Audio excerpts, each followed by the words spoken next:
जी पहले वो मैं बताता हूँ। हाँ। लोग कहते हैं ना कि रावण बहुत विद्वान था।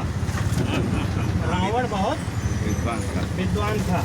अब कथा का शीर्षक है कि क्या विद्वान भी रावण हो सकता है। आप ये लाइन को समझ लीजिए।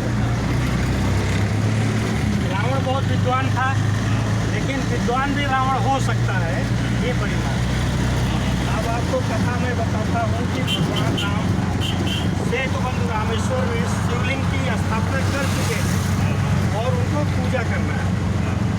तो भगवान प्रभु श्री राम ने जामवंत जी को बुलाया और राम की सेना में सबसे बुजुर्ग जो थे वो जामवंत जी थे, उम्र वाले।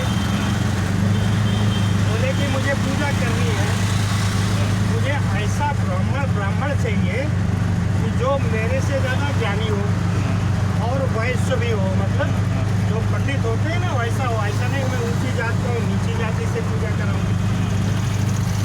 तो जामवंत जी बोले कि है मेरे पहचान के हैं, रावण नाम है उनका, और मैं उनसे जाके पूछता हूँ। तो जामवंत जी, पुलस्त ऋषि का नाम आपने सुना है? पुलस्त ऋषि रावण का पिताजी थे। हाँ, दादाजी थे। दादाजी उनके दोस्त थे जामवंत जी। तो जामवंत जी ने संदेशा भिजवाया कि रावण को जाके बोल दो कि पुलस्त के दोस्त जामवंत आ रहे हैं।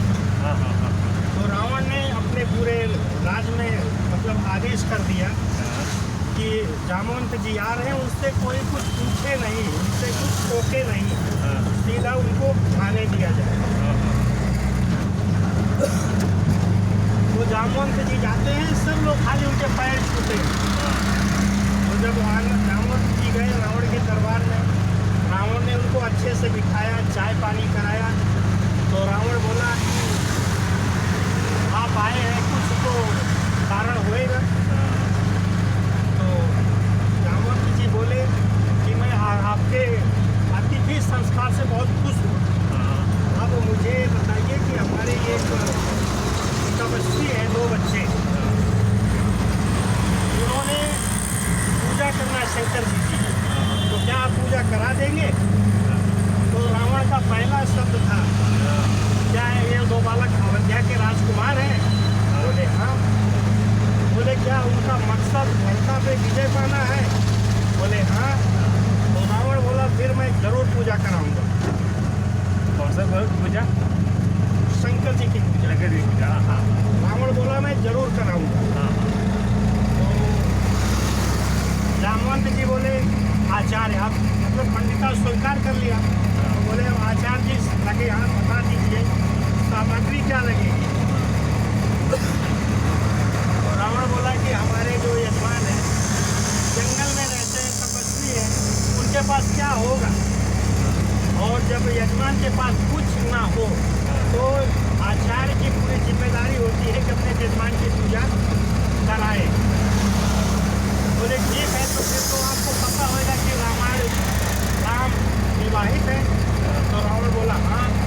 तो बोले यजमान की पूजा अब तक सफल नहीं होती जब तक यजमान दोनों प्राणी पूजा न करें। तो ठीक है, रावण बोला मैं सीता को लेके आऊँगा और पूजा करूँगा, और पूजा करने के बाद मैं अपने साथ लेके आऊँगा। तो उसने अपने बेटे इंद्रजीत को भेजता है कि जाओ सीता जी से बोलो कि कल सुबह वो तैयार रहेंगी, हमारे साथ उनको चलना है पूजा करने के लिए। सीता जी जाती है वहाँ। रावण बोलता है कि याद रखना ये छूट तुमको सिर्फ पूजा तक है बस, उसके बाद तुमको फिर से मेरे पास आना। इसके बीच में थोड़ा सा मैं आपको बताता हूँ कि रावण के पास जो है सब कुछ है, लेकिन उसको संतोष नहीं है। और राम के पास जो है उनको संतोष है। आपको पता मंदोदरी कौन थी? रावण की पत्नी। रावण की पत्नी। पहले पंचकन्या की पूजा होती है, अगर आपको पता होगा। उस पंचकन्या में सबसे सुंदर मंदोदरी थी।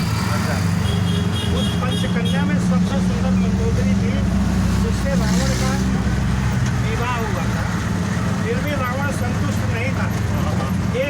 बनवासी की पत्नी हाँ, जो बलकल धारण किए हुए है, कपड़ा भी नहीं पहन रही है, बलकल धारण किए हुए है, हाँ, उसको अपनी स्त्री बनाना चाहता है। कौन? रावण। रावण कितना मतलब ज्ञान है, लेकिन उसके पास ज्ञान का कुछ महत्व तो नहीं है। तो पूजा होती है, रावण पूजा कराता है, और पूजा कराने के बाद भगवान राम बोलते हैं कि आप मेरे से दक्षिणा ले लीजिए। तो वो बोले कि आप हमारे यजमान हो, तुम वनवासी हो, जंगल में तुमको खाने का ठिकाना नहीं है, तुम हमें दक्षिणा क्या दोगे? भगवान राम बोले कि अगर मैं दक्षिणा नहीं दूंगा तो मेरी पूजा सफल नहीं होगी। तो रावण बोलता है कि जब भी मेरा आखिरी समय हो, मतलब मेरी मृत्यु हो, तो मेरे दोनों यजमान हमारे सामने उपस्थित रहे, यही मेरी दक्षिणा है। और लास्ट में होता भी वही है, युद्ध होता है, रावण मारा जाता है, और भगवान राम और लक्ष्मण उसके सामने रहते हैं। शाम का समय था, सूर्योदय का समय, सूर्यास्त, बहुत अच्छा हवा चल रहा था, समुद्र का किनारा था। भगवान राम लक्ष्मण दोनों जन बैठे थे पत्थर पे कि साला बिना कारण इतने लोग की मौत हो गई, ऐसा कुछ सोच रहे थे। तो खबर जाती मंदोदरी के पास कि रावण मारा गया।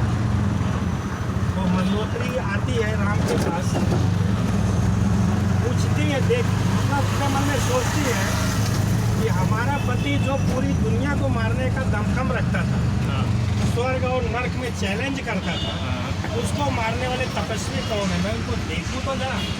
मतलब रावण को कौन मारेगा? जो रावण से ज़्यादा बलशाली होएगा वही ना, हाँ, वही मार सकता है ना। और रावण से बड़ा कौन था? कोई था? वही सारे सूरज चंद्रमा ग्रह सबको अपने बस में करना, जिसको चाहे वो बोलना, वो चाहता तो ये 100 योजन तक सीढ़ी बना सकता था, मतलब उससे बलशाली कोई नहीं था। तो बोले मैं देखूँ तो जाके कि हमारे पति को मारने वाला कौन है। तो रामचंद्र जी ऐसे कहते, कथा कहती, मैं नहीं कहता, रामचंद्र जी ऐसे बैठे हुए थे, पीछे से मंदोदरी आ रही थी। तो जब उसके आने का और मतलब होता है ना, पीछे से कोई आ रहा, तो भगवान राम उसके खड़े हो गए, बोले माता कौन हो आप? इस निर्जन वन में युद्ध के बीच में आप क्या कर रहे हैं? तो बोलती प्रभु श्री राम, मैं आपका दर्शन करने के लिए आई हूँ। मैं जानना चाहती हूँ कि इतना हमारा पति बलशाली था जो सबको मार सकता था, उसको मारने वाला कौन है? इसमें इतनी ताकत है।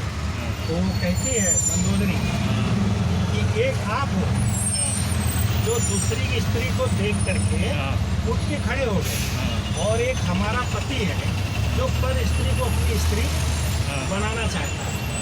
तो रावण मंदोदरी कहती है कि रावण को मारने वाले आप नहीं हो, रावण को मारने वाला रावण का अहंकार है, रावण का ज्ञान है। तो कथा यही खत्म होती है।